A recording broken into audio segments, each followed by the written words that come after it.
किसान और जादुई पेड़। एक समय की बात है, हरिपुर नामक गांव में रामू नाम का एक गरीब किसान रहता था। रामू मेहनती था, लेकिन बारिश न होने के कारण उसकी फसलें सूख जाती थीं। दिन ब दिन उसका जीवन कठिन होता जा रहा था।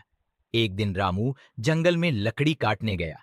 थक कर एक पुराने पीपल के पेड़ के नीचे बैठ गया और सोचने लगा, काश कोई चमत्कार हो जाए जिससे मेरी गरीबी दूर हो जाए। तभी पेड़ से एक हल्की सी रोशनी निकली और एक वृद्ध साधु प्रकट हुए। साधु बोले, रामू, तुम एक नेक और ईमानदार इंसान हो। मैं तुम्हारी मदद करना चाहता हूँ। यह बीज लो और अपने खेत में इसे बो दो।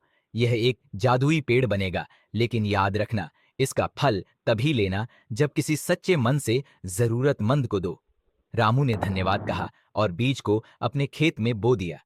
कुछ ही दिनों में वहां एक बड़ा हरा भरा पेड़ उग आया। उसकी शाखाओं पर चमकदार सोने जैसे फल लटकने लगे। रामू हैरान रह गया, पर उसे साधु की बात याद थी। उसने फल तोड़कर गांव के गरीबों और भूखे लोगों को देना शुरू किया। जैसे जैसे वह औरों की मदद करता गया, पेड़ और फलदार होता गया। उसके खेत हरे भरे हो गए। बारिश भी समय पर होने लगी।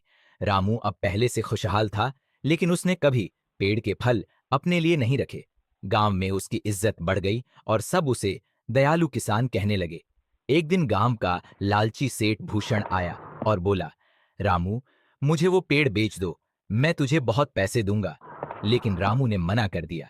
सेठ ने रात को चोरी से पेड़ के फल तोड़ने की कोशिश की, लेकिन जैसे ही उसने फल तोड़ा, पूरा पेड़ हवा में उड़ गया और गायब हो गया।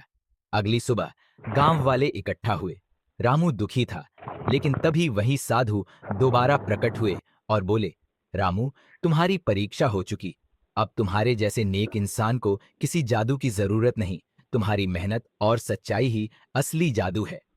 इसके बाद रामू ने अपने खेतों में और मेहनत की, लोगों की मदद की और गांव को समृद्ध बना दिया। सीख, सच्चे दिल से की गई मदद और ईमानदारी ही